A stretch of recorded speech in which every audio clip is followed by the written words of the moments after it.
Just wanting to share the new members of the family here. They're about 4 weeks, a little over 4 weeks old now, and they are rambunctious. Getting a little feeding here. Just thought I'd let you folks see. And she is starting to wean them off a little bit because they just would stay there all the time. But just thought I'd kind of let y'all see. They're all cute as a button, of course. And she's a good mama. And you can see they all taking off after her. I think she's trying to get them used to, trying to train them to get in to start eating some food. But I'll get into my study here shortly. Hello there, fellow truth seekers. I hope you enjoyed that little intro there with some of the newest addition to the clan here. This mama cat here, she had four kittens. This is Buttercup. She had four. And then we got another one over at the store that Becca's keeping over there in the back room there. She had five, and it's there's something else. These here, like I say, they're out roaming around now. I mean, she had them in a corral over here, and they got big enough to where, and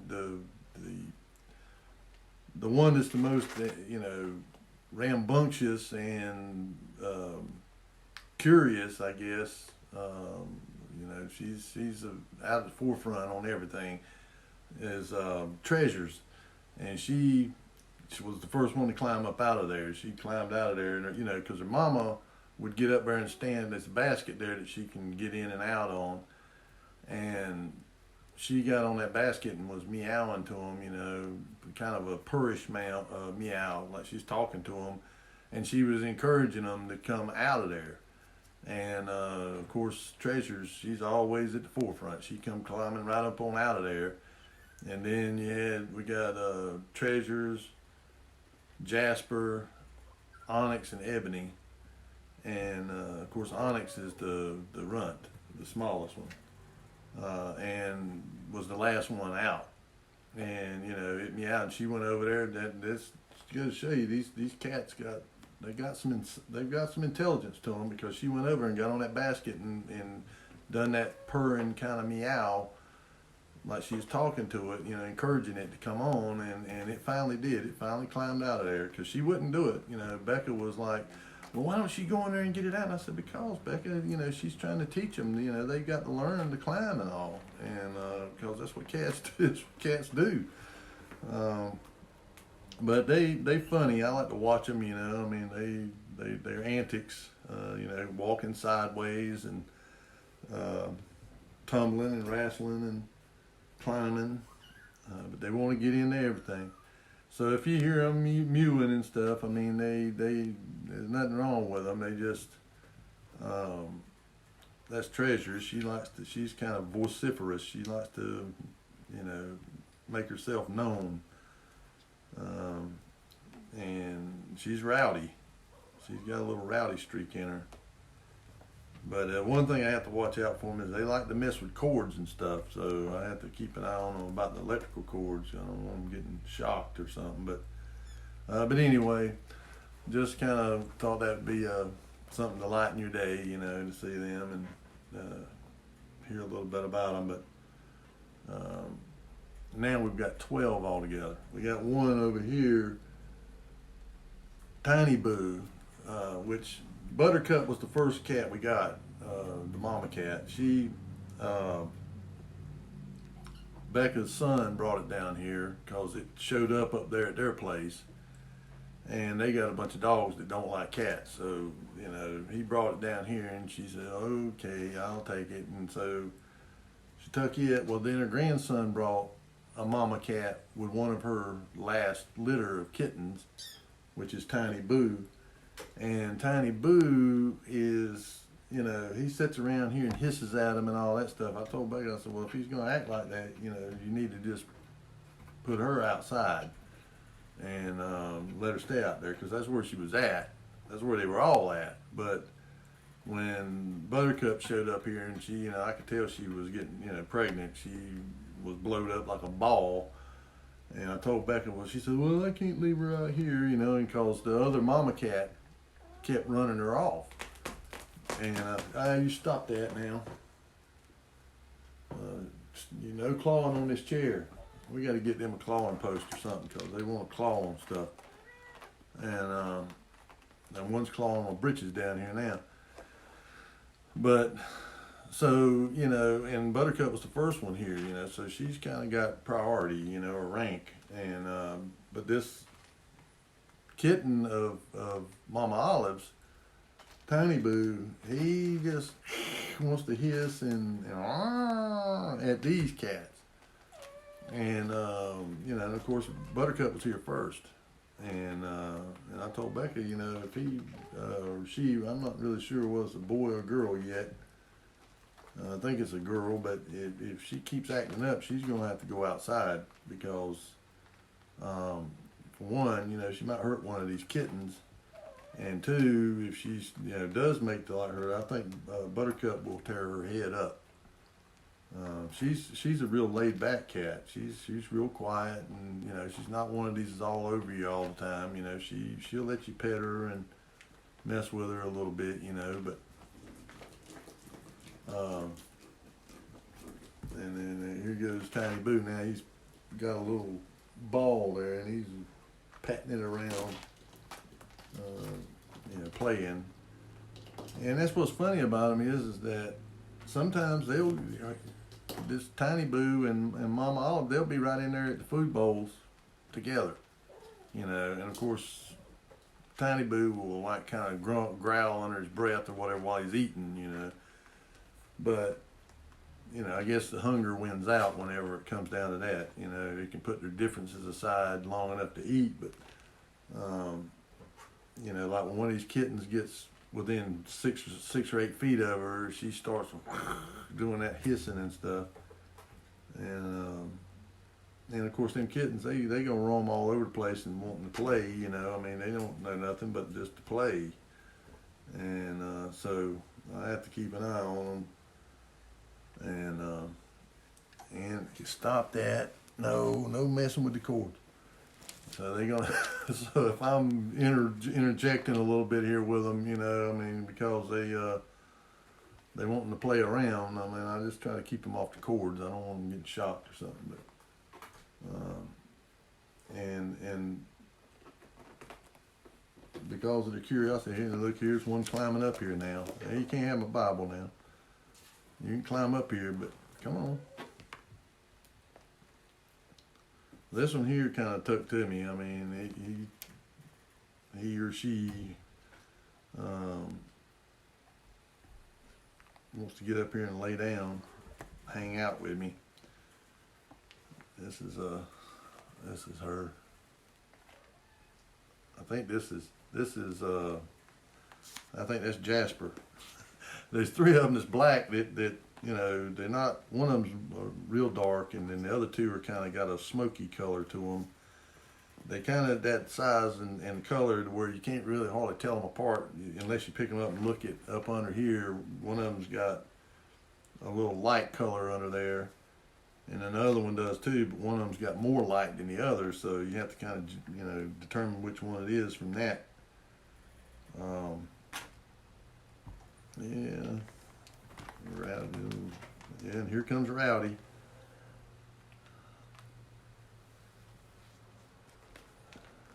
She saw her brother's tail hanging off there, so she decided to come up here too. So they all gonna climb up on me.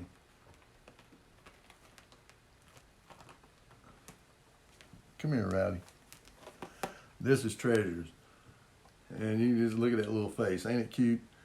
She's the rowdy one. She's the rowdy one. She likes to, you know, roughhouse and always got to be the first to do everything. You know, it's kind of the daredevil.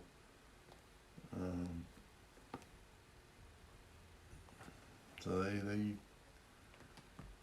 here she goes. and tumbled off, boom. But they do that. I mean, and they're so soft and all. You know, I guess they can just bloop off of something and it don't bother them one bit. They just keep right on getting it. But anyway, I hope all you folks had a good week. I hope you've been blessed. Thank you folks for joining me and watching the videos. I hope that they're edifying to you, that we all get some knowledge and some truth from it. That's my objective, is all about truth. Because, you know, without real truth, you know, in this world we in today, it's relative. You know, what my truth is may not be what your truth is, but it's mine. And, you know, of course the scripture tells us there's a way unto a man that seems right, the way thereof is death. And of course in the book of Judges we read where it says, you know, everyone done all, you know, what was right in their own eyes. And that's the kind of world we're living in now, where everybody does what they think is right in their own eyes, and they have a way of thinking that leads to death. And we see this with what's, you know, the turmoil and all that's going on in the world, and we're seeing it even more. You know, we're seeing Bible, you know, people say, oh, I wish I lived in biblical times. Well, welcome to biblical times, because we are living in biblical times. We have never not been living in biblical times, because this is foretold, all the events that would take place in the world. This is our blueprint. This is history in advance. And of course, what we see going on there in Israel, I mean, it's very troubling. I really believe this is the beginning of the Psalm 83 war. You know, I listen to some other people that, you know, like Ken Johnson and different ones, biblical scholars and people, that, you know, he's also, I would say, one of the leading people who have been interpreting the Dead Sea Scrolls.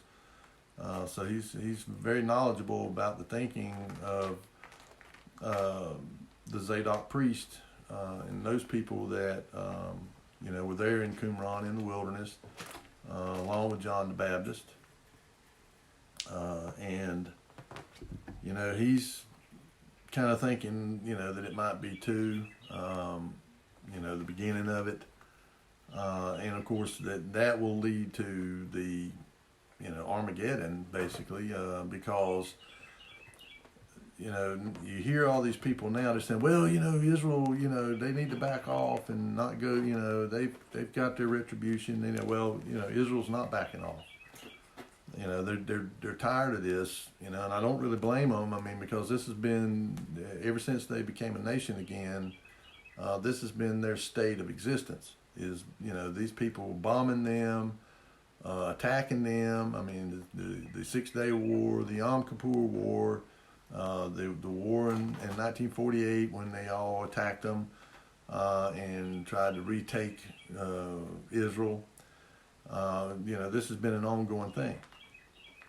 And when you have, you know, the greatest sponsor of terrorism in the world, which is Iran, which is ancient Persia and Elam.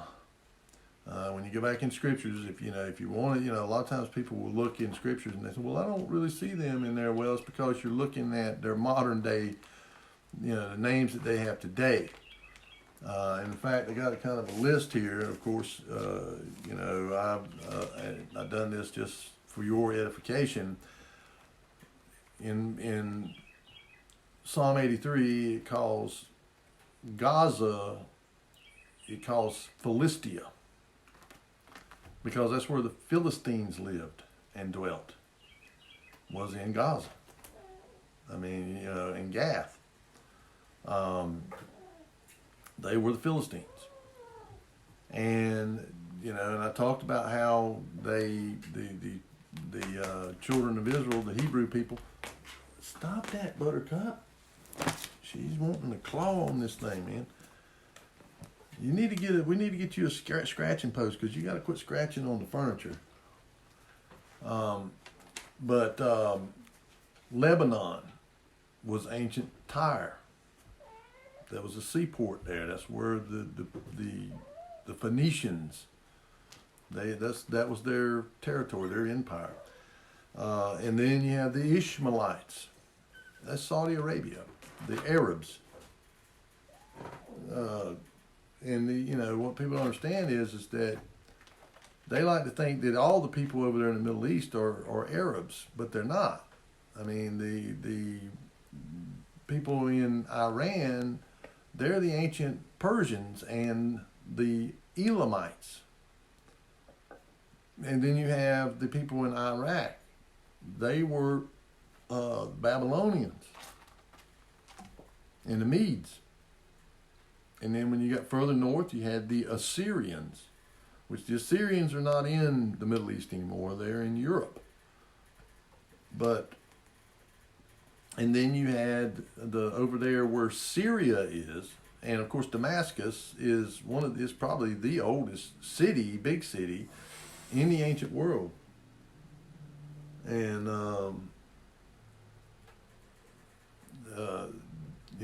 they were the Hittites and the Horites.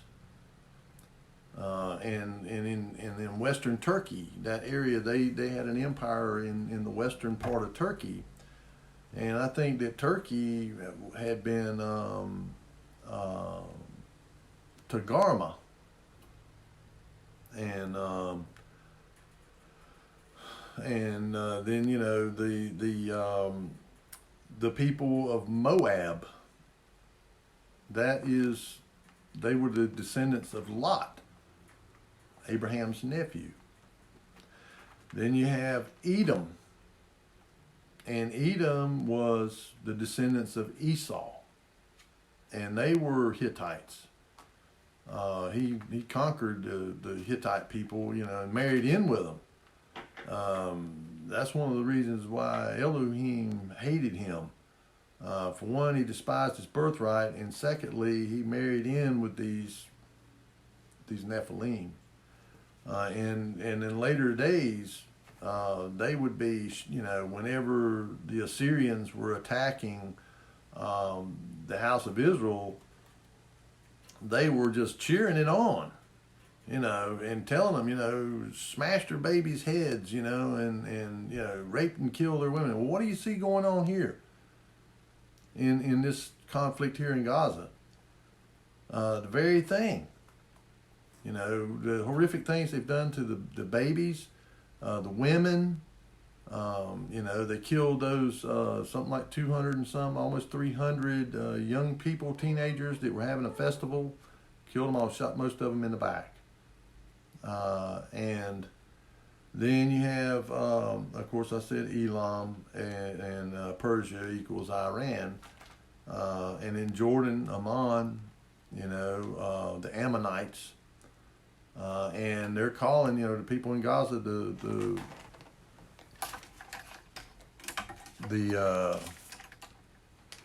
then they're in southern, trying to get this cord over here away from them kittens, because they still want to keep messing with it. Down there south in South Israel, down there, like adjacent to where the Philistines is, was the Gergesenes or something like that, which are mentioned there. In fact, I'm going to look here at Psalm 83. I read this last week, and I just felt like, because of the way this is going and all, that we need to be mentally prepared, because and I've said this, that this is, stop that, leave that alone. No. I've said that, I think this is kind of the lead up to this is going to be the thing that brings about the introduction of this man of lawlessness, the peacemaker, the false Messiah. This is kind of the stirring up of that. And I think that, when we see, like today, of course here it's cloudy and raining. And I believe that's all by design, because they didn't want people to see it. The annular eclipse that took with the ring of fire and all. I believe it's a sign. Now I don't pay a whole lot of attention to this stuff because he tells us, don't worry about those things because these are just signs. I mean, they're signs, but they're not for us; they're for them. It's just, it's telling us that the time of the Gentiles is coming to an end, and the people and the Father is going to deliver His people. But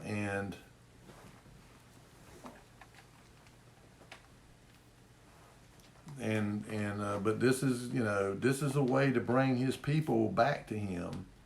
And it's not just the people over here in Israel today. Those are, the Jews. They're from the tribe of Judah, and there's Benjamites and Levites. Okay. It's not the whole of Israel. There is 10 other tribes that have to be restored. And scattered Israel. And I mean, Scriptures, goes into great detail about this if you look about the scattering of the Israelites, the house of Israel. That one time, at a future time, they're going to be brought back, but they're going to go into captivity again. So is Judah. And the way that that's going to take place, we Scripture, spells it out for us that this war here, this Psalm 83 war, will cause Israel to not only defeat their enemies, but they will gain territory. And of course, that's when the whole world turns against them. Because see, they like I said, you hear this rhetoric now. Well, they need to kind of pull back, and we need to start, have a ceasefire and all that. Well, Israel's saying, hey, we're not stopping until Hamas is finished. Every one of them. And they're over there now. They're beginning the process of rooting them out. Their underground tunnel systems over there and everything where they've, been attacking Israel for years and years through these tunnels. And, and whether, I don't know what the failure was on the part of Israel as far as not why they didn't anticipate this. It could be because they were having a lot of internal strife, these protests and the reformulating of their judicial system. It was causing a lot of turmoil, and they were probably maybe just distracted, or could have been people within, internally in the intelligence community that withheld this information because they wanted something like this to happen. I don't know. Maybe we'll find out before it's over with. But anyway, what happened there was, an atrocity, and Israel has the right to defend themselves. And these people that want to keep these terrorists around, so they can continue to terrorize Israel. They're demonic. And so I don't think Israel's going to stop with just Gaza. And I think, they're calling for jihad and all that stuff like that. So they're trying to get all the other countries around Israel to join in the fray. And, and they're having skirmishes up there along the Lebanese border in northern Israel with Hezbollah. And so, this it's going to escalate. Israel went and bombed the two big airports in Syria, one there in Damascus and one in Aleppo. Knocked them out of commission because Iran was using them to funnel weapons in there, using domestic airlines and cargo airlines instead of using military transports and stuff like that. They, because Israel was, knocking these military transports out. And they were using Syria as a distribution center to distribute weapons to Hezbollah, Islamic Jihad, the Hamas, and other terrorist groups. Tehran is funding them. I mean, you know, even if they didn't have anything to do with this strike here, I would say that they, you know, have facilitated it through supplying them with weapons. And, you know, it's you know, it's going to lead up to, like I said, where the United Nations, they've already, and every, I said last week, you know, how every one of these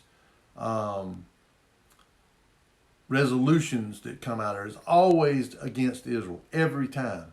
Even though these other countries and other groups commit all kinds of human rights violations, they never call them out. Never. They only call Israel out. Well, that ought to tell you what they are.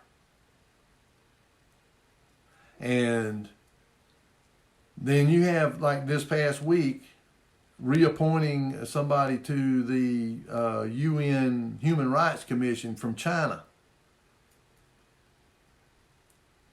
And there's no, you know, isn't that, I mean, how backwards is that? When you have one of the largest human rights violators in the world that is being given a seat on the Human Rights Commission, in the, you know, and it's all money, it's all that, it's all corruption. And so, you know, when you look at this right here, I mean, it's telling us, you know, and you know the word Hamas in Hebrew. In fact, I meant to look that up. Let's look it up.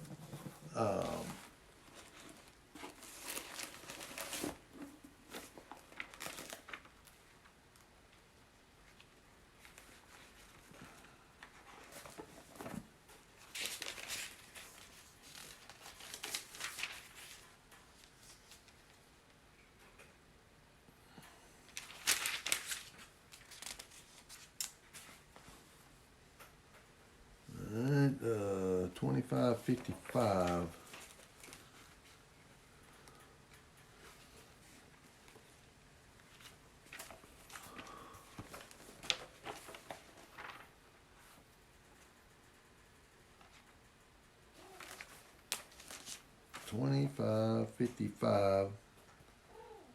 The word for violence in Hebrew is Hamas. Hamas, violence, destruction, malice, ruthlessness, fierceness, violence, cruelty, wrong, false, cruel hatred, damage, injustice, oppressor, unrighteous, violent dealing.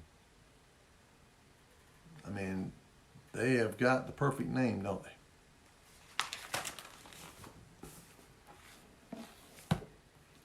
I mean,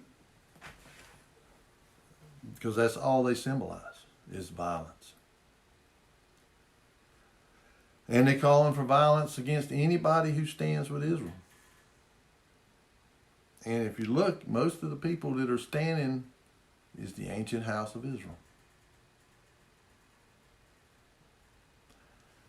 You know, for, you know, whether people want to accept that or believe that the West, most of the Western countries of this, you know, of the world, European and Anglo American, that's the ancient tribes of Israel. And of course, we're gonna take a big fall. America is, and I think that's what this annular eclipse, and then there's another. Sorry about that, folks. Got cut off there with the phone. You know, people know I'm over here doing my little videos, and I don't ask for anything else. You know, I mean, this is my little time, and but people can't function, it don't seem like, without my input, I don't guess. But But anyhow, they're calling for this against us because most of the Western nations are standing with Israel, and most of the Eastern countries are against them. They're standing on the side of these terrorists because they're in league together. I mean, China and Iran and Russia, and of course we know when you look at Ezekiel 38 and 39, the Magog War, who the characters and the players are in it. And that's why I believe that this here Psalm 83 war will be the setup for this peacemaker to come. And then when this peacemaker comes and starts making some kind of an agreement that involves Israel and other countries, we can read about how in Daniel it talks about the kings of the north coming, the kings of the south. The kings of the south. Now keep that in mind. That's the North African countries, Yemen, Libya, Egypt, Chad, and other puts Libya in the ancient, what we call Libya today was the ancient country of Put. But they will form a military alliance, and they will come up against Israel. And when they do, it says that the kings of the north shall descend there like a whirlwind, and they'll defeat them, and then this Antichrist or this beast will reveal who he is. He'll set up his throne there, his kingdom there. And,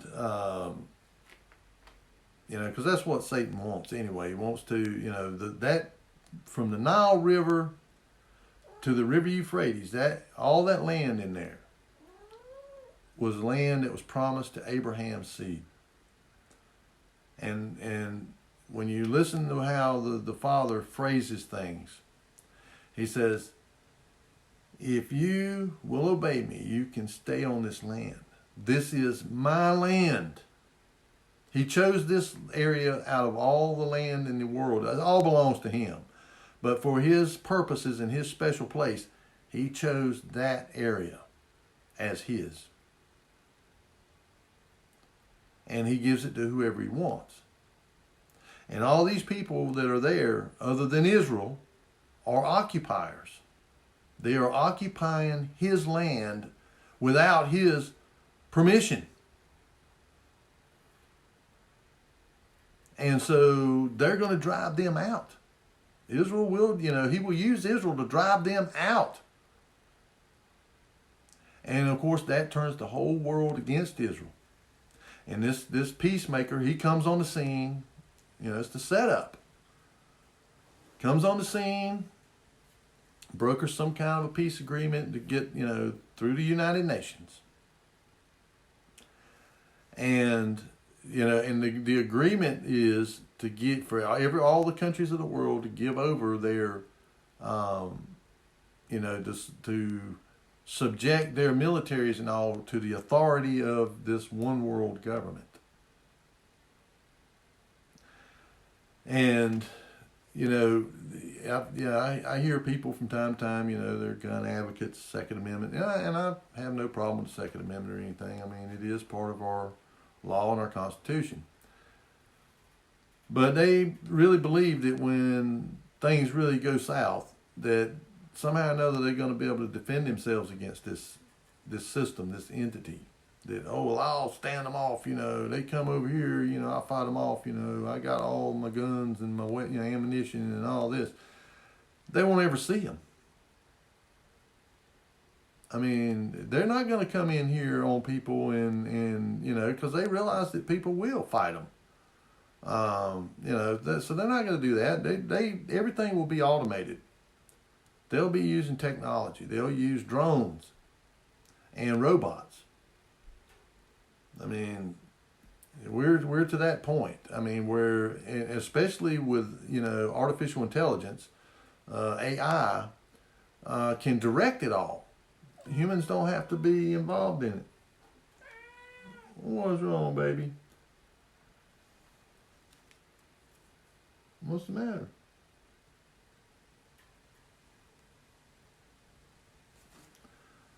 I don't know what she's mowing about. They probably all up under this chair. They're under there sleeping. Go back there and look. I think she's calling her brood up.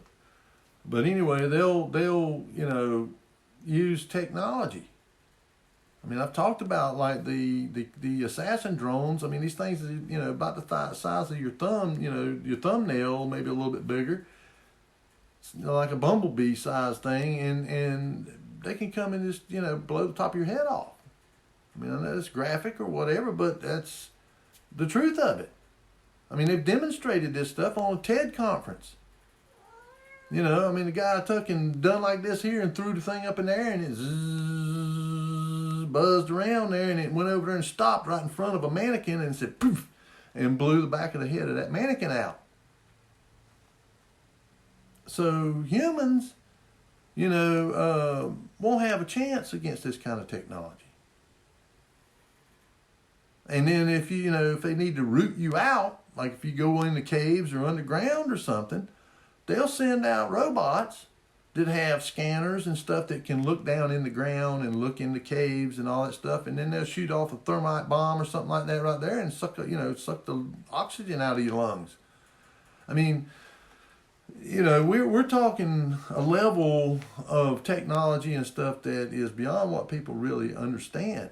And you know, most people have conventional war. You know, especially people from my generation.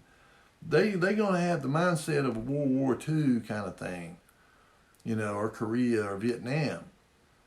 We're in a whole this is a whole nother level of warfare. And we've already seen demonstrations of it here in, you know, in the Ukraine war and stuff over there. You know, rockets and drones. I mean, yeah, there's been, you know, I guess there's been, you know, some man-to-man kind of stuff going on. But all that's really happening there is you're seeing the proving out of these technologies. You know, and of course the government of the United States is way beyond a lot of that stuff they got over there. They just, you know, that all over there, I think has a whole lot of, there's a whole lot more to that than what meets the eye. You know, it's just these, you know, I talked about these powers, these angels, these, you know, fallen ones that had been bound under the Euphrates River for an hour, for a year, for a month, for a week, for a day, and an hour, to go and draw, you know, to stir up the kings of the East, you know, to prepare them for the great day. And that's what's going on now. And then when you get towards when they decide to go into the Valley of Decision, the Valley of Jehoshaphat, they're over there in Jezreel, what we call Armageddon. There's 3 unclean spirits that come out of the mouth of the dragon, out of the mouth of the false prophet, and out of the mouth of the Antichrist. And they go out to draw them there. I mean, and these are, you know, entities, you know, that are, you know, it says they're like 3 unclean frogs.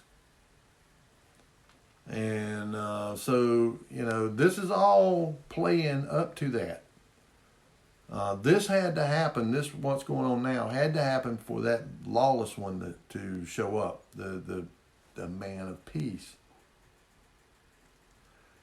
And, you know, and of course I don't know who it's going to be, but I have my suspicions. You know, that we're seeing that playing out right now too. And, you know, for his soon appearing. on the scene, I think next year. But I'm going to read this again. I read it last week, but I'm going to read Psalm 83 again. And this is a psalm of Asaph. And he says, "Keep not thy silence, O Elohim. Hold not thy peace, and be not still, O Elohim. For lo, thine enemies make a tumult, and they that hate thee have lifted up the head. They have taken crafty counsel against thy people and consulted against thy hidden ones." They all are colluding, all of them people around there, against Israel. And I think one thing that's going to happen out of this, and they'll probably do it themselves, these terrorist groups, probably the ones that end up doing it, is the Al-Aqsa Mosque, the Dome of the Rock, will end up getting destroyed. They'll probably be the ones that do it themselves. To try to, it wouldn't surprise me if they wouldn't do it, to try and get the whole, and I believe it will. I believe that's what they'll do, that they'll strike it, they'll try to blame Israel for it, and it will cause an uprising among all of the Shias, the Shiite Muslims there, which is 85% of Muslims. We'll get them to, rise up, and of course, they will be, they will be taken out, and Israel will do it. This is verse 4. "They have said, Come and let us cut them off from being a nation, that the name of Israel may be no more in remembrance. For they have consulted together with one consent. They are confederate against thee." And what a lot of people don't understand is, if you look at the national charters of these countries, it is in their charter to absolutely destroy Israel. See, they've already, come to this consent among themselves that they are determined to destroy Israel from being a nation, and that they be remembered no more. It's in their national charters.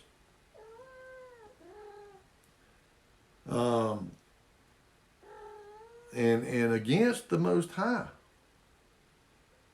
Because it says, "And they are confederate against thee. The tabernacles of Edom, and the Ishmaelites of Moab, and the Hargarenes," and that was the ones I was talking about, was down in southern Israel, down there in the southern part of Israel. Gebal and Ammon, Jordan, and Amalek.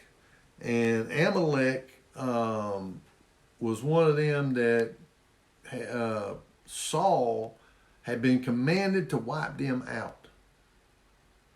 Every man, woman, child, and all of their animals and stuff. And Samuel came there and he says, calls him out on it. Says, were you not commanded to wipe them out? And he says, well, yeah, I've sinned, I've done wrong, I didn't do what I was told.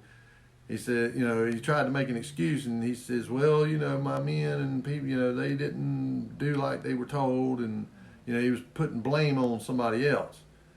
And he says, well, what is this bleating that I hear in my ears? And he was talking about these animals. And he also had spared Amalek, the king of the Amalekites. And Samuel killed him. He took Saul's sword and killed him. I believe it was Saul's sword. And killed and cut him up in pieces. And of course, because they did not obey Elohim when he told them to wipe these peoples out, that's these people that are causing all this trouble now. The Philistines, the Amalekites. Now he never told them to wipe out the Ishmaelites. I mean, that was, the Ishmaelites were the descendants of Ishmael. But they have joined in league with these people that he did command them to. It says Amalek and the Philistines with the inhabitants of Tyre, Lebanon. Ashur also is joined with them. They have hope in the children of Lot, Selah. And of course, I believe that Selah means to think about this, meditate on it. Do unto them as unto the Midianites, as to Sisera, as to Jabin at the brook of Kison, which perished at Endor. They became as dung for the earth. In other words, wipe them out. Make their nobles like Oreb and like Zeb, yea, all their princes as Zebah and as Zalmunna, who said, let us take to ourselves the houses of Elohim in possession. O my Elohim, make them like a wheel, as the stubble before the wind, as the fire that burneth a wood, and as the flame setteth the mountains on fire. So persecute them with thy tempest, and make them afraid with thy storm. Fill their faces with shame, that they may seek thy name, O Yahuwah. Let them be confronted and troubled forever. Yea, let them be put to shame and perish, that men may know that thou, whose name alone is Yahuwah, art the most high over all the earth. And it will.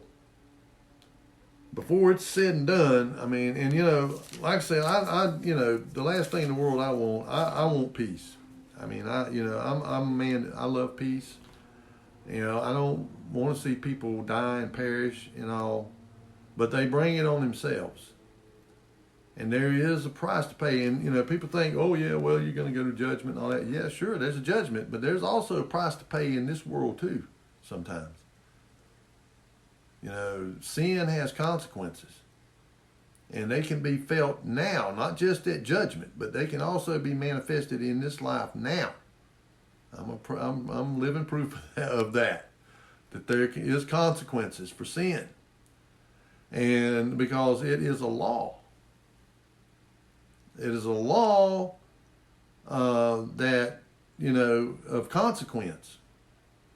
And it just is.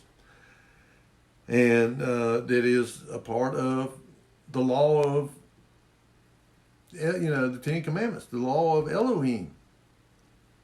I mean, that, this is the law of Elohim, and this is the consequence of violation of the law. There's a law of consequence.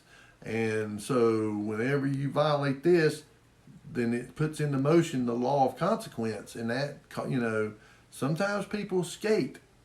Sometimes he allows people to get on by with stuff. But whenever judgment comes, those people are going to perish. They already are under judgment. And so they will perish. But there's also times when he allows the law of consequence to be enacted now. And they get the consequences of their actions. And that's what's getting ready to happen.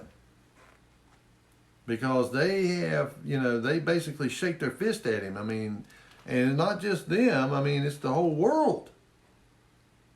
Other than the people who are believers, the converted, born again believers, that are not under wrath. We understand what this is all about, why this is all happening.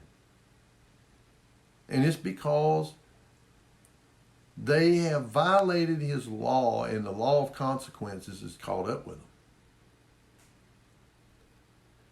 And it's just like there in Psalm 2, where it talks about, why did the heathen rage? Why do they imagine a vain thing? They take counsel among themselves against the Most High.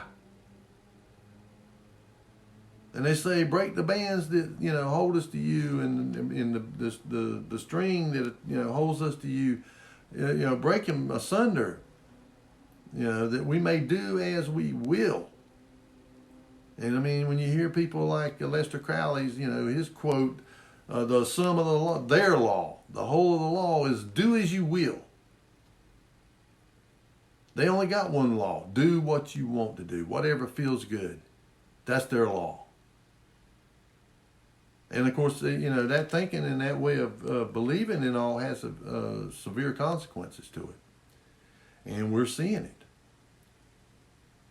And this is what, that's why the scripture says the way of peace they have not known. They don't know the way of peace because, the law, this one law, do as you will, this is the consequences of it. This is the consequences of doing what you will. And it's not, it doesn't just stay inside of its own little sphere there, it's always spills out of it. I mean, this is not going to just stay right there, it's going to spill over. And of course, the more rhetoric that these people are mouthing off on both sides, the more it's going to escalate. And it's not going to just be to that, confined to that region. I mean, and then when you think about all these people that have come across our borders down here, nobody knows how many. They say 6 million or whatever, but I've heard as much as 10 million. And these people are not just from Central and South America, they're from all over the world. And I guarantee you a whole lot of them come from right over there, the Middle East. And they're sitting here waiting to start terrorism. I mean, the scripture says that that's one of the things that's going to be prevalent during the last days it doesn't say terrorism, but that's what the word that they use means. It's terrorism. And, we've been pretty much, isolated from it. Europe's experienced it. And of course the Middle East has just been rife with it. But you don't see it anywhere else much. Well, that's going to change. I mean, because, and of course, and I, if you are familiar with some of my previous videos where I talked about Albert Pike and Giuseppe Mazzini, and how they would foment this. I've talked about these secret societies. They're behind the scenes manipulating all this stuff. Bringing all this stuff about so that they can usher in the pure doctrine of Lucifer. I mean, that's what their goal is. And so so we don't know what all has gone on behind the scenes to bring this about. And of course the Father. We can't take him out of the equation because he allows stuff to happen, and he also will cause things to happen. He will put it into the mind and the heart of somebody to do his will. Because all this stuff that he's prophesied in here, he says, everything that I have proclaimed will come to pass. Everything that I have said will happen. And every bit of it's right here. Every single bit of it. And nothing that man does can thwart or circumvent what he has said is going to be. I don't care who they are. They can be indwelled by Satan. But if he says to this entity that is indwelling this man, you're going to do this, they're going to do it. Satan's going to do it. Because he knows. Satan knows his power and authority. That he's only doing what he's doing and only allowed to do what he's doing because he has a purpose that Elohim has determined for him. He uses him for a purpose. And it is to try and bring his people back to him.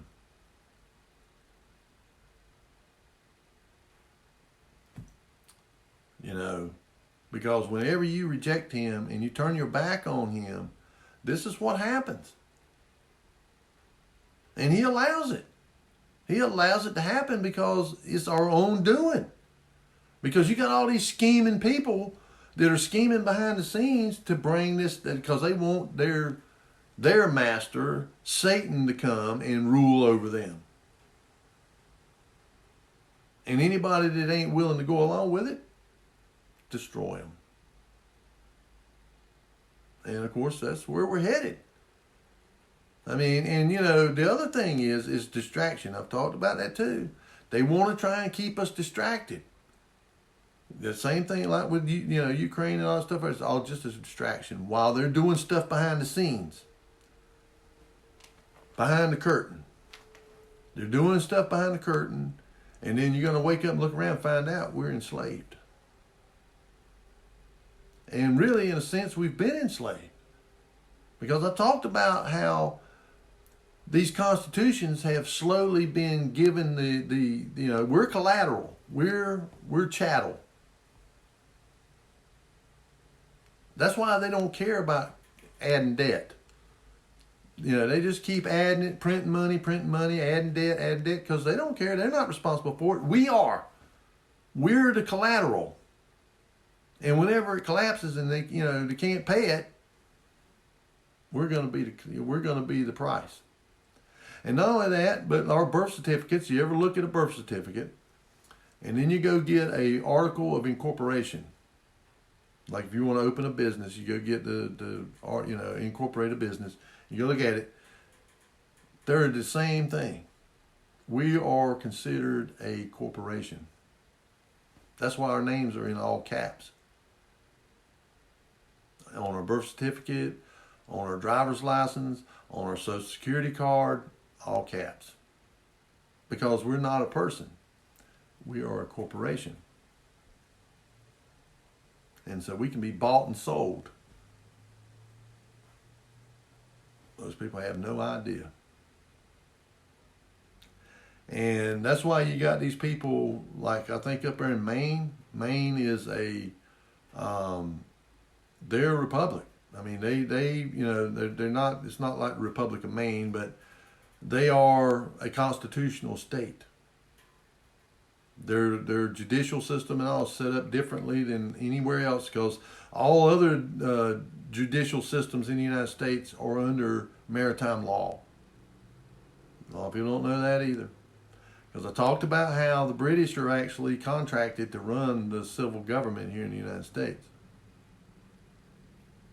You know, the civilian part of it.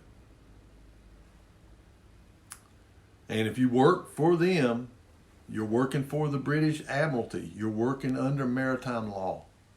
So if you take a driver's license, you take a birth certificate, you take a marriage license that is officiated by a justice of the peace or a civil authority, you're signing. Anytime you sign any kind of a document for these people, you're acknowledging that you are under their law. You're acknowledging that. I mean, you got all these people, these sovereign citizens, people that call themselves sovereign citizens. That's what that is. They want to be tried under the sovereign citizens' constitution, not under this stuff that's under the British Admiralty. But we are slaves. Because they can buy and sell us. They do. We're collateral for what is all this debt. We're the collateral. But that's how, they've done all this stuff. They do it, in the middle of the night, under the table, behind the scenes. And while they're doing it, they will create distractions. While they're up there, hammering out the details, they will create a distraction, even if it means starting a war. Because they profit off of that anyway. They profit off of the starting of a war, because if you look here, Dr. Steve Turley, I watch him some. and he has a lot of people on there that he, interviews that have knowledge about a lot of the stuff that goes on up there in Washington and stuff like that. And he was saying that that these politicians up there, there's a website you can go to, it's the SEC, the Securities and Exchange Commission website, and you can see who's been buying, and selling, stocks, large, volumes of stock. And what they're trading, well, all of them up there, man, have been buying defense contractor stock. And then there's other ones that have been buying up the stocks in like precious metals and stuff. Precious metals mining stocks and stuff. Why? Because they get inside information. They get inside, oh, you need to, we're getting ready to start this war. We're going to foment this war over here, this conflict, and we're going to make and that's the other thing over in Ukraine, the defense contractors thought they was going to make a bundle off of it. And they have. But these politicians have too. Because why do you think that they don't want anybody auditing, because there's been people calling for an audit. Jim Jordan's one of them. And I hope he gets the seat, gets the, to be the Speaker of the House. Because he seems like a really common sense man. And I don't really think he's corrupt like the rest of these bunch up there. He seems like a really straight up man. But, that's one of the things he said, we're not giving any more money over here to this, Ukraine until we get some kind of an audit of what's happened to the money. And one of the things that's been coming out is that a lot of them weapons that's been going, that we sent over there, them people ain't been doing no fighting over there to mount to nothing. They just, they're just sending people down there. They just been sending men down there. And they're taking a lot of weapons and stuff, and they're selling them on the black market. Oh, they deny it, scream to the top of their lungs and deny it, which is just an open admission, really, in my opinion. But it's, it's come out that people have saw these weapons down in Mexico. These drug cartels have gotten a hold of some of these weapon systems, like javelins and stuff like that. And the same thing over there in Gaza. A lot of them weapons that they've been using, the more precision type weapons that they use, they're American made by American defense contractors. And of course, our illustrious president up here, and people are like, oh no, that ain't that ain't happening. Oh yeah, it's happening. And I'd say probably as much as they could sell on the black market and squeeze by.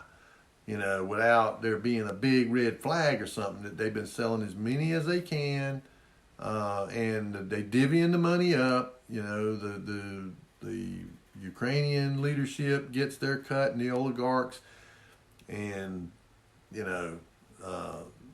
these people over here, the politicians over here getting their cut out of it, and other people in between. It's all down through the whole chain there, the system. They're all getting money out of it. But what's funny is that they're enjoying it's going to be short-lived.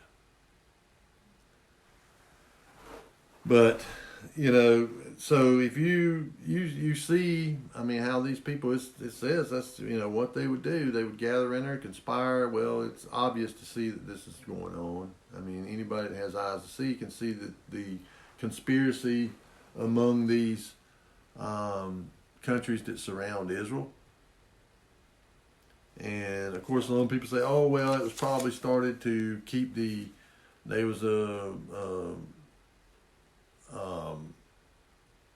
normalization process that was going on between Saudi Arabia and Israel, and they, were on the verge of signing some kind of a peace agreement and normalization of relations." And some people believe that, Tehran, Iran did not want that to happen. And I'd say there's probably others that didn't want it to happen too, and that they had a hand in getting this started. Maybe Hamas, that's why they did it, was because they didn't want that to happen. Because there has been agreements made between Egypt and Israel and Jordan.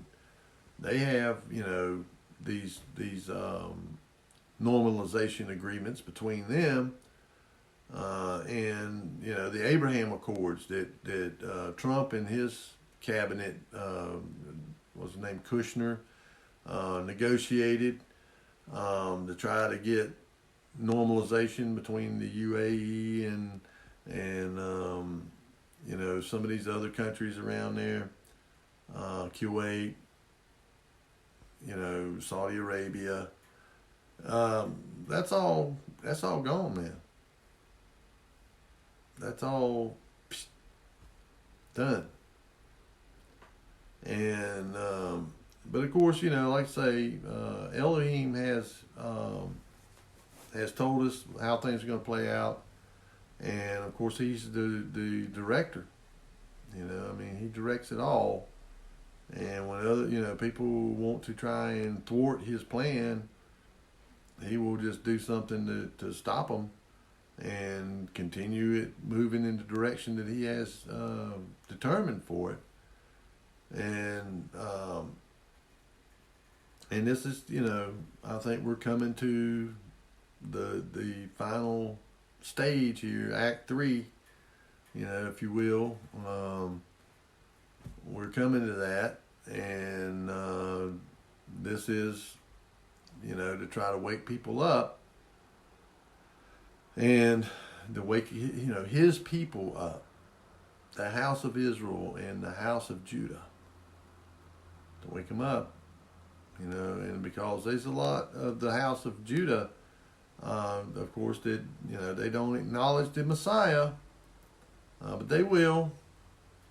They will initially, eventually they will come around and acknowledge him, that he was their Messiah. Because when this false Messiah, the one that they do kind of put their trust in, the one I've said that, he told the Pharisees, I come in my Father's name and you reject me, but one will come in his own name, him you will receive. He's talking about the lawless one. He's talking about the Antichrist, the false Messiah. They'll accept him to begin with. But whenever that 3.5 years goes by and then he claims to be God and stuff like that right there, and they see his actions, then they're going to realize they made a bargain with the devil. And they're going to be, and it tells the people, when you see this stuff happen, flee from Jerusalem, and because half of the people are going to go into captivity. And the people of the house of Israel are going to go into captivity too. The ones that are not destroyed. And then when you look here in Joel chapter 3, and it talks about the last days.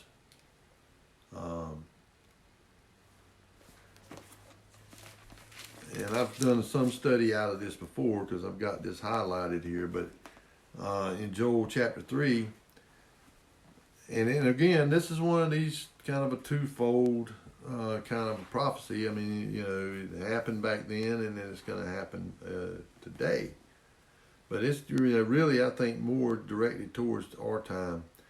It says, for behold, in those days, this is Joel chapter 3, for behold, in those days and in that time when I shall bring again the captivity of Judah and Jerusalem.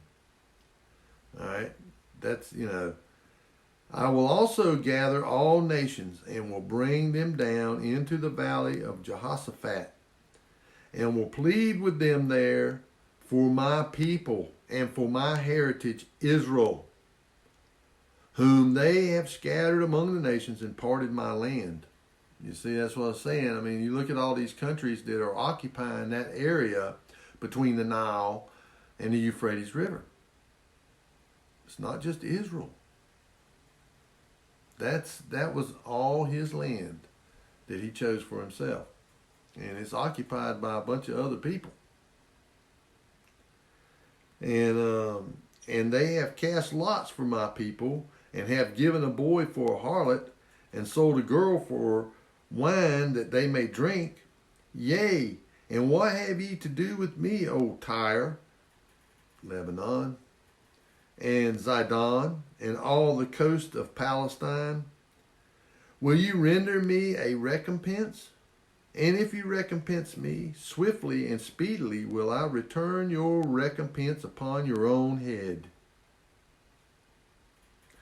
Because ye have taken my silver and my gold, and have carried into your temples my goodly, pleasant things.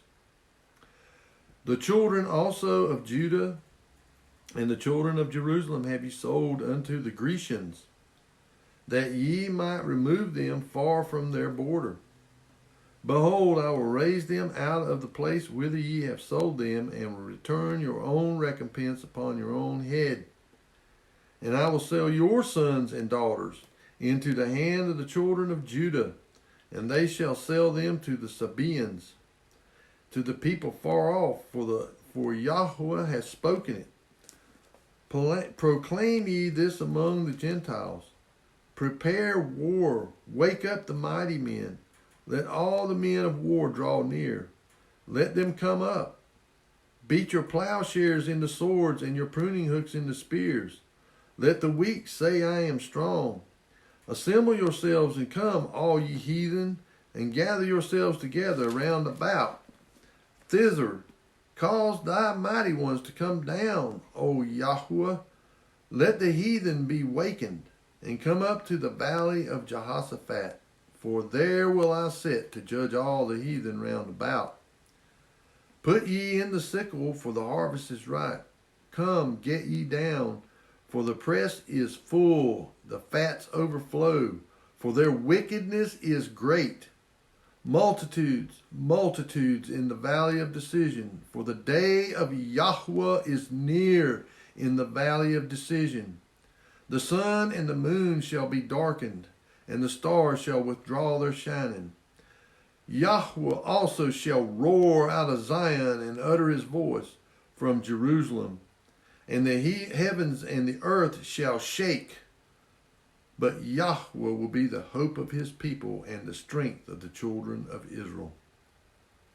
So that's our hope. You know, he's telling us here, yeah, these things, I'm bringing them here. I'm bringing them here because they are heathens. They're heathens.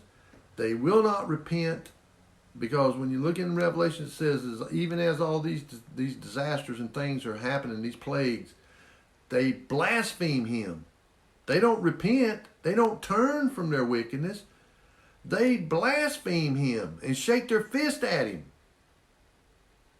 because of their hatred. And you know what gets me is they don't, what they don't get is, we're going to be ruled over. We're either going to be ruled over by Satan, or we're going to be ruled over by Elohim. That's your choice. One wants your destruction, the other one wants to give you life. Why would you choose destruction? That's because the spirit in these people. The spirit in them is a spirit of wickedness. There is no turning from it. They have let it consume them. And it will consume you if you let it. Iniquity and unrighteousness and wickedness will consume you. I mean, like consuming a candle. I mean, you're to burn out. But you can turn to the one who can give you life. The Messiah, Yeshua, Yahushua, Jesus Christ. Turn to him for life. I would much rather have him rule over me. I mean, because he wants us to have life and peace and happiness and joy and no fear. Look at the way these people are. The satanic, it's all fear. It's all about trying to make people have fear. And the scripture tells us that he does not give us a spirit of fear. We don't, if we're truly following him and truly born again, we don't have a spirit of fear, but a boldness that we boldly proclaim him, the King of Kings and the Lord of Lords. The host is his, he's the captain of the host. And no one can stand against him. And that's, he's, and when he draws these people down there, this here conflict that's going on now. This is, and I'm pretty much convinced that this is the Psalm 83 war. There's some that say they don't believe it is, or they don't think it is, but I think it is. And because it's the rhetoric that will cause it. It's the these people calling for jihad, and they're calling for all the people that surround Israel to join in with Hamas to wipe out Israel. I mean, that sounds like what I'm seeing here in Psalm 83. And that's what they're calling for. And then of course the Western powers, like I say, because I think this stuff goes a lot deeper than what people, they're standing with Israel and they're supplying them with weapons and stuff like that, restocking them and all, because they're getting rich off of it. But in the ultimate end of it, they're just helping to bring about this final conflict. When the kings of the east, the kings of the north and the kings of the south all converge there, because that's what he does. These three unclean spirits that go out, they're basically gathering the ones from the north, the ones from the east, the ones from the west, and it starts with the north and the south or whatever. They go at it, and the kings of the north, they defeat the kings of the south, and they take control of that area over there. And that's when your world government begins. The Great Tribulation begins. And of course it says, because whenever he does this, and then it says that he hears troubling news coming out of the east. And of course this is the gathering, and it says that, fire and brimstone precedeth them, and death and hell followeth after them, or destruction followeth behind them, desolation behind them, and they go over there and gather there for one last hurrah to come up against Jerusalem. And of course, when the Messiah is going to show up there, right there when it gets towards the very end of that 3.5 year period, that Great Tribulation, like a year before the end of it, the seventh trumpet is when he shows up. Paul said at the last trump. Well, in Revelations, you read in there, I think it's in, chapter 13 or somewhere along, or chapter, somewhere in that area in there, maybe a little further up. But they 7 trumpets, 7 trumpet judgment, and on the last trumpet, the Messiah comes back, the dead in Christ rise first, and those who remain are called up there to be with him, and then the day of Yahuwah starts. And it says there was silence in heaven for 30 minutes or whatever, and for a half hour, And it's during this period of time that the people are being, that he's the marriage supper of the Lamb. During that period of time, and then the day of the Lord starts, when judgment is passed out on this world. You know, and it is still to try and, you know, bring these people to repentance, but they, you know, a lot of them will not. And those who have took the mark of the beast and worshiped the image of the beast, or worshiped the beast, took the number of his name, there's no salvation for them, because they have allowed themselves to be altered. Genetically, they're no longer human anymore. They've destroyed that. So they're not going to ask for any kind of forgiveness or anything else. They're just going to make war against him. And that's a lot of the reason why they want to do that transhumanism stuff, is to make them into basically cyborgs that will do whatever they tell them to do. You know, and they'll be able to, you know, to communicate to their minds. They already can do this stuff. You know, and to people that haven't been altered or allowed themselves to have implants and stuff like that, you know, they can't really do much. They can try to broadcast thoughts out to you, and stimulate, you know, your brain to have thoughts and stuff like that, but they can't really communicate to your mind. They have to do these other things. They have to basically make you into a cyborg. You know, where they do genetic alterations to you, and where they also do these electronic implants and stuff. But this is what, you know, I see is going on. I mean, you know, maybe I can be wrong.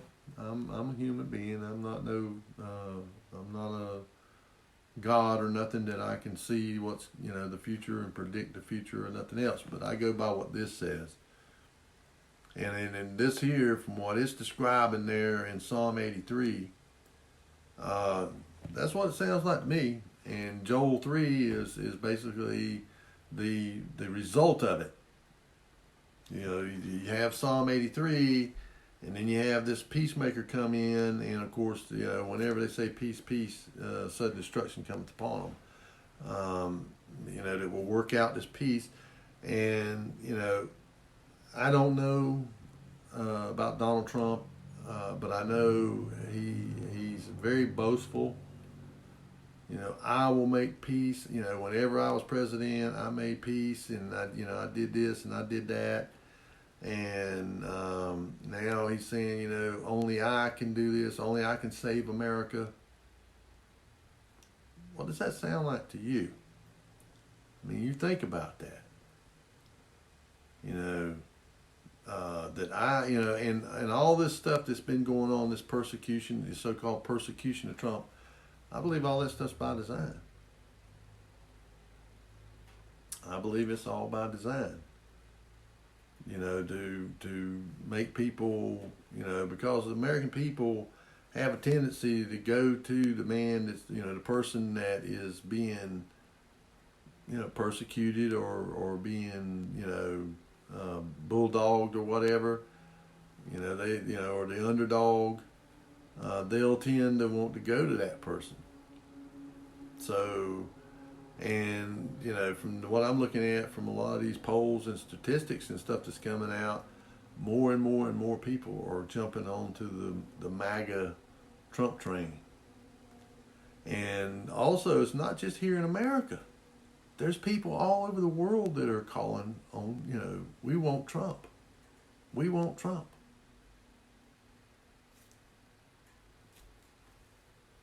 So, you know, I may be wrong about that. We'll have to kind of see. But, and, you know, some other things. I mean, I saw a picture that was him and the Pope and his wife Melania. You know, she was in this long black dress with a black veil over her face, and, you know, they're standing there, you know, collaborating with the Pope or whatever. I don't know what they were doing, but it was kind of a strange picture. And in Trump's heritage, You know, I mean, he is on his father's side, he's German, Assyrian, and on his mother's side, Scottish, tribe of Dan.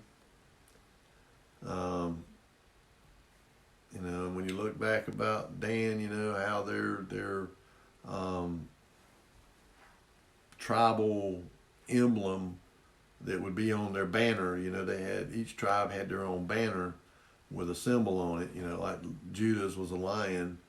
Well, Dan's was a serpent. And when they received their blessing from Jacob, you know, he said that he was a heel biter. You know, Dan, you know, was like a snake, you know, biting the heel of a horse. But they didn't like that. They didn't like that emblem, so they changed it to an eagle holding a talon, you know, a snake in its talon. Then just to an eagle. And look at where all the places around the world where you see an eagle as their symbol. You know, Benjamin Franklin wanted to make America's symbol a wild turkey.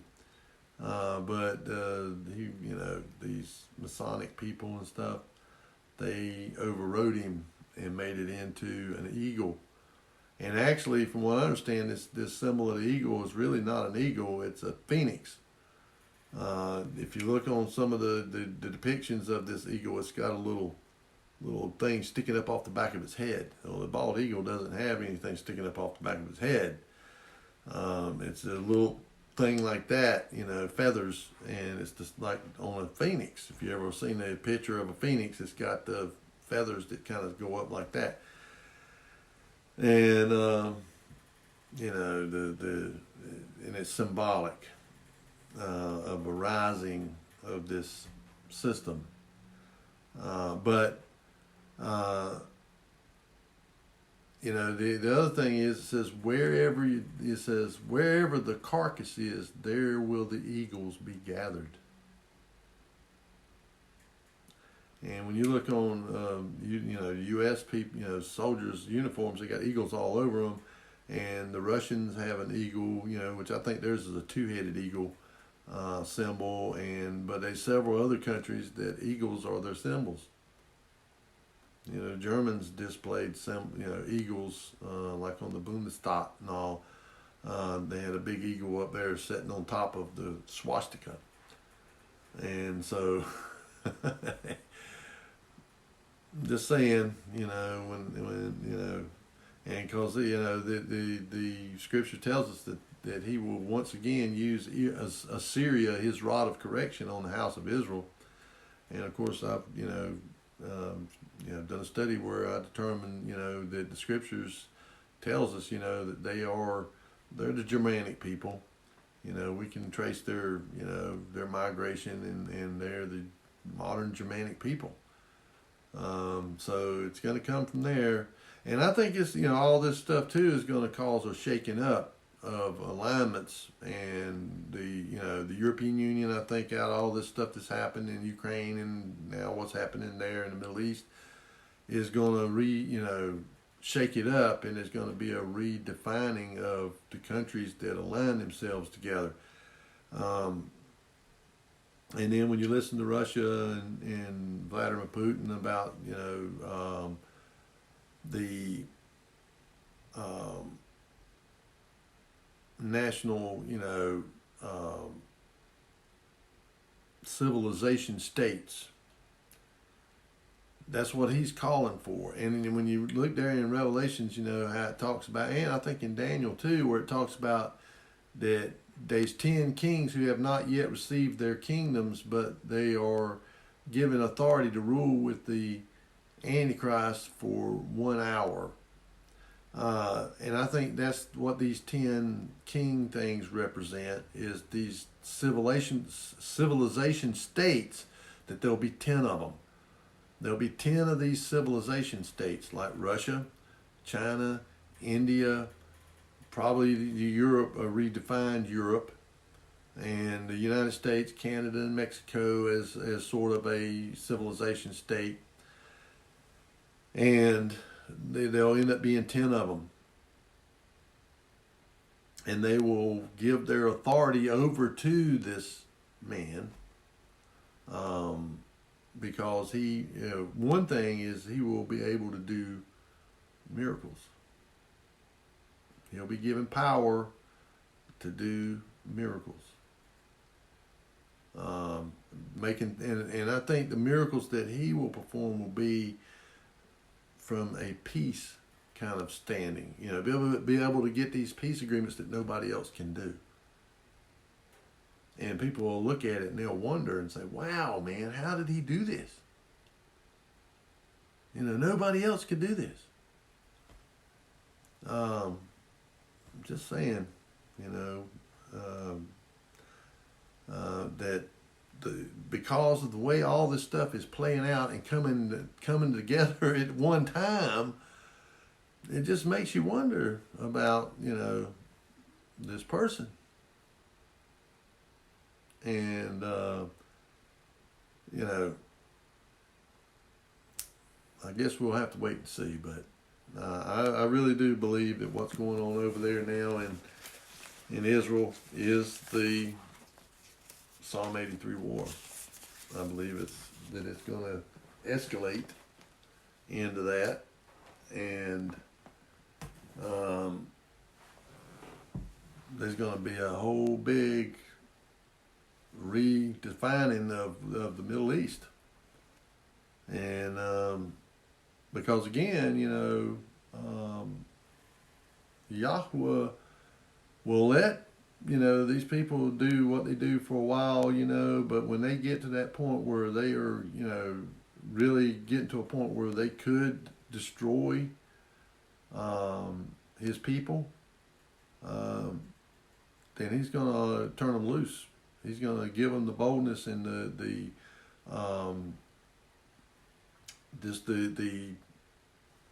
gumph. And they, just a few short weeks ago, they were all divided over there in Israel.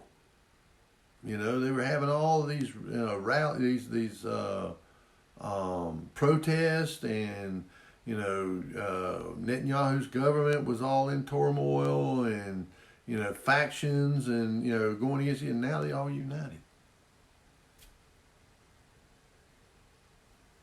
See what I'm saying?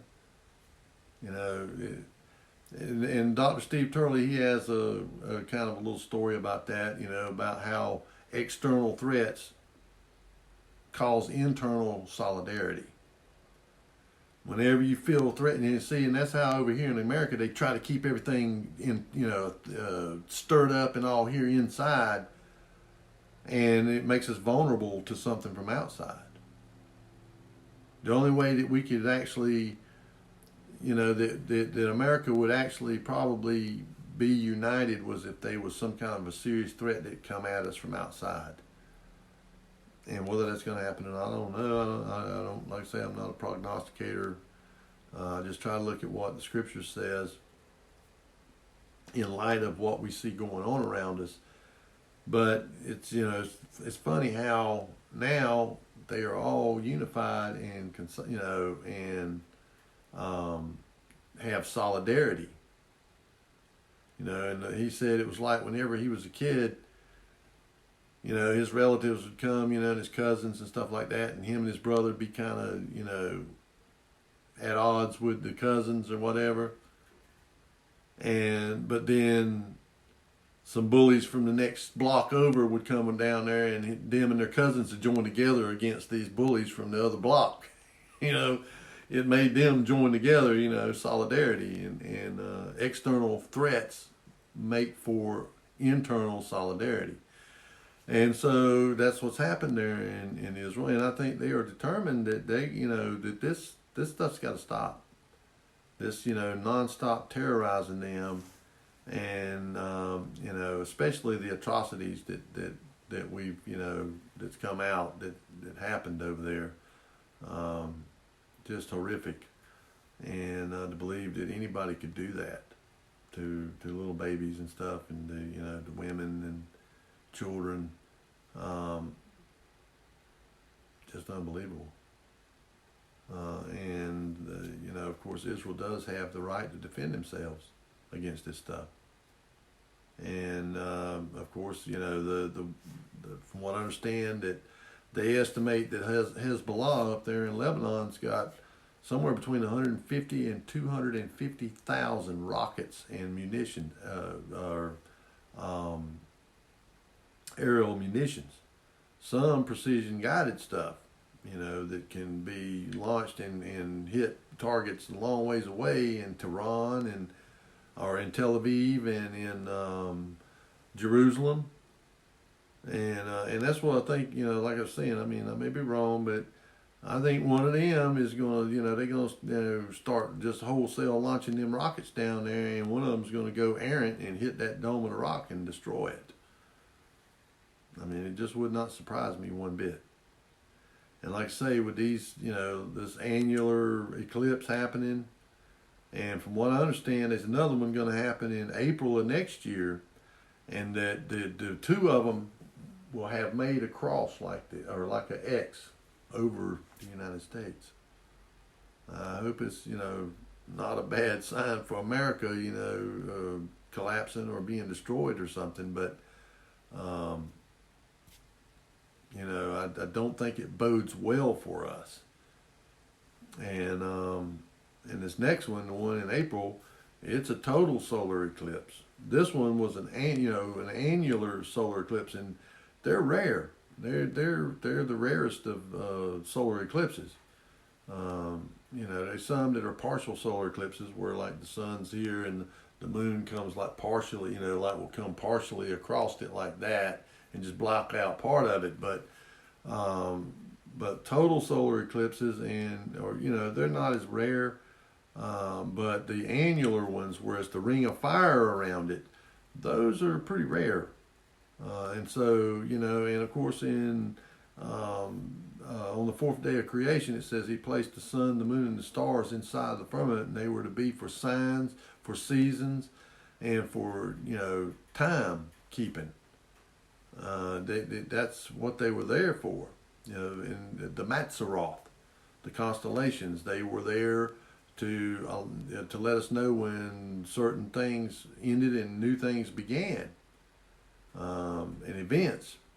But it's been distorted by the wandering stars. You know, they've kind of, you know, corrupted it, and you got these people that, you know, these astrology people, you know, that try to predict the future from it and stuff like that. And it was not meant for that. It was not meant. That's the corruption of it.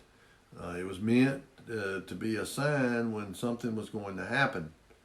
You know, like the Messiah coming and the, you know, the flood, when the flood happened. You know, I'm sure there was some kind of sign in the constellations. You know, and of course, then people just didn't buy it or didn't believe it. You know, like they didn't believe Noah. You know, because he preached for 120 years. You know, that the destruction was coming. And so, you know, this is where we're at in the world, and I hope that you know, you will do some homework on it. You know, look into what I'm saying, and see if maybe you don't come to the same conclusion. I'm just, you know, this is my speculation and, you know, about what I think's going on. But you know, I always encourage you to do your studying and read your scriptures, pray for understanding and discernment,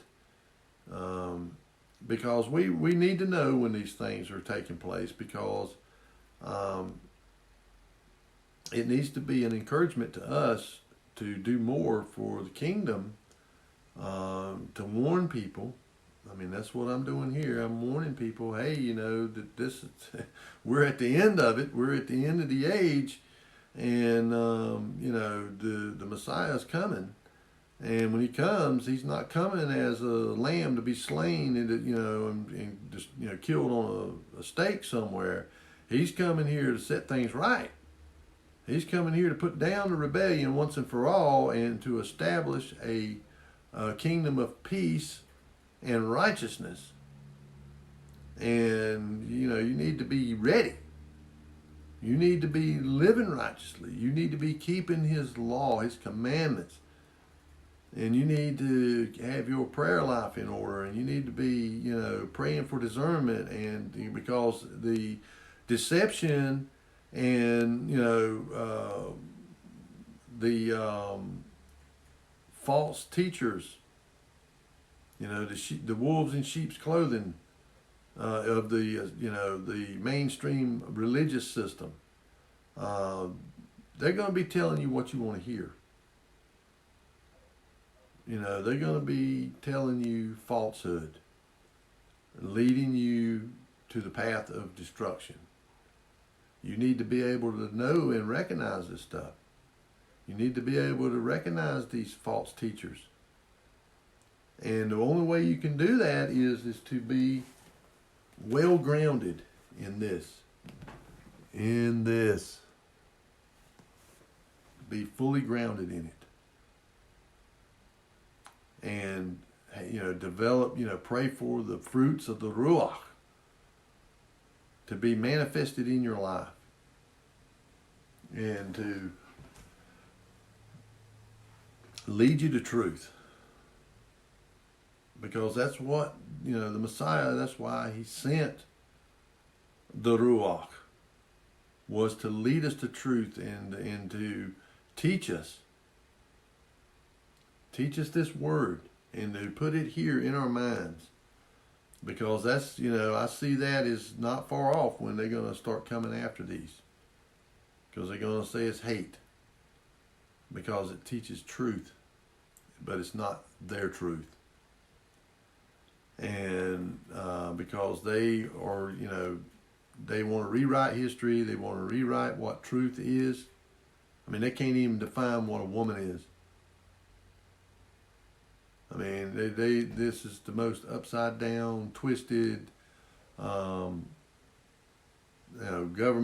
in this country, and not just here, around the world. I mean, of course, not in Russia and places like that. They are trying to keep that stuff out, that wokeness out from over there. And I think that's one of the reasons that they'll end up, this final conflict, all of them winding up over there is to because of what they're going to be trying to force on the people. Excuse me. But anyway, with that being said, as always, be good Bereans. Take 2 Timothy 2:15 to heart. Study to make thyself approved a workman unto Elohim, who need not be ashamed, rightly dividing the word of truth. You do that. You study, you pray, and you put on the whole armor of Elohim, that we might be able to stand in the evil day. Because we are coming into the evil day, and like we've never seen. And so we have to be prepared mentally, spiritually first, mentally second, and physically third. We need to be prepared in all of those things. And and we need to be prepared, with the necessities and stuff of life. But, we have to trust in our Messiah to give us those things that we're going to need to make it as far as we can, and to be able to stand when the time comes. Because the time's going to come when you're going to have to make that choice. Because they're going to use anything and everything. They'll threaten to kill your kids. They'll threaten to take them. They'll threaten to, take your property. They'll threaten to take your money. They're going to threaten, to take your life. But he who loves his life shall lose it. But he who loses his life for the Messiah's sake shall find it. Because again, like I've said before, we're all going to die. It's appointed unto all men to die, and then thereafter the judgment. So, we have to keep that in mind, that we're going to die physically anyway. But are we going to be willing to take a stand, even if it means losing our life? And we need to be getting ourselves reconciled to that. And getting ourselves spiritually, mentally, and physically prepared for that and that, possibility. Now we may be, it said, pray that ye may be counted worthy to escape these things and to be hidden. And he can. He could hide us out, and put us in a place of safety.